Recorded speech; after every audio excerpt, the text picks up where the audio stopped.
अगर आप कबूतरों को दाना खिलाएंगे तो जेल की हवा खानी पड़ेगी। कबूतर से प्रेम दिखाएंगे तो जुर्मानों से बच नहीं पाएंगे। ऐसा क्या हो गया है कि कबूतरों के खिलाफ मोर्चा खुल गया है? क्यों अचानक कबूतरों के खिलाफ एक्शन लेने की तैयारी हो रही है? और कबूतर प्रेमी क्यों प्रशासन के टारगेट पे आ गए हैं? दरअसल बॉम्बे हाईकोर्ट ने एक फैसला सुनाया है और इस फैसले में कहा गया है कि कबूतरों को दाना डालना सार्वजनिक रूप से परेशानी पैदा करने वाला है।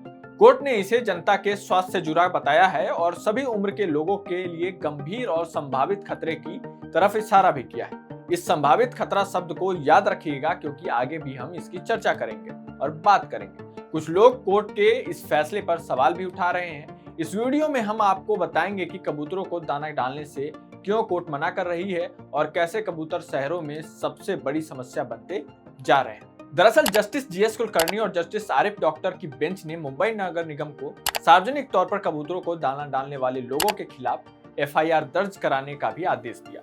हाईकोर्ट ने बीएमसी को भी आदेश दिया है कि शहर के कबूतर खानों में कबूतरों के जमवारे को रोकने के लिए सभी जरूरी कदम उठाए जाएं और कड़े उपाय भी लागू किए जाएं। 3 जुलाई को कोर्ट ने बीएमसी को पुराने कबूतर खाने को तोड़ने से रोक दिया था, लेकिन कहा था कि दाना डालने की इजाजत नहीं दी जा सकती। अब कोर्ट ने कहा है कि अनुमति न मिलने के बावजूद लोग कबूतरों को दाना डाल रहे हैं, जिससे स्थिति जटिल हो गई।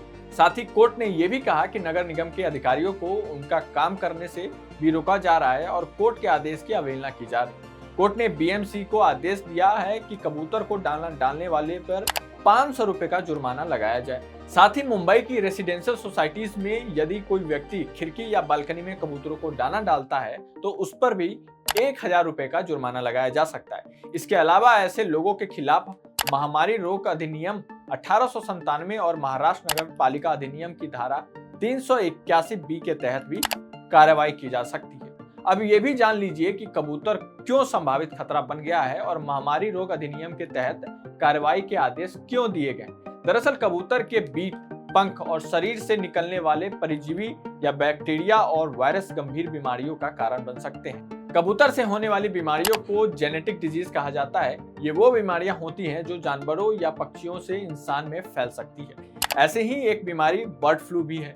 कबूतरों से जो भी बीमारियां इंसानों में फैल सकती है वो क्रिप्टोकोसिस, जो हवा में मौजूद या फिर किसी ऐसी सतह पर हाथ लगाने से हो सकता है जहां कबूतर बैठ चुके हैं। इस बीमारी में इंसान के फेफड़े और दिमाग का असर होता है और निमोनिया या मेनिंजाइटिस जैसी बीमारियां हो सकती हैं। इसके अलावा कबूतरों से पैरट फीवर जैसी बीमारियां भी हो सकती हैं।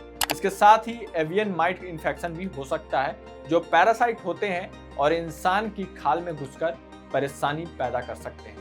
कई और बीमारियां भी हैं जो कबूतरों की वजह से फैल सकती हैं। कबूतरों की आबादी का ज्यादा होना इंसानों के लिए सबसे बड़ा खतरा हो सकता है। महानगरों में आपको आसानी से छतों और बालकनियों में कबूतरों और घोंसले नजर आ सकते हैं। एक आकलन के मुताबिक दिल्ली शहर में कबूतरों की संख्या 25 मिलियन से ज्यादा है और ये तेजी से बढ़ रही है। कबूतरों की बढ़ती संख्या पर एनजीटी ने भी दिल्ली सरकार को नोटिस जारी किया था और कबूतरों को कंट्रोल करने के लिए कहा था। भारत में पक्षियों का दाना खिलाना पुण्य का काम माना जाता है, लेकिन कबूतरों को खाना खिलाने से परेशानियां बढ़ने लगी।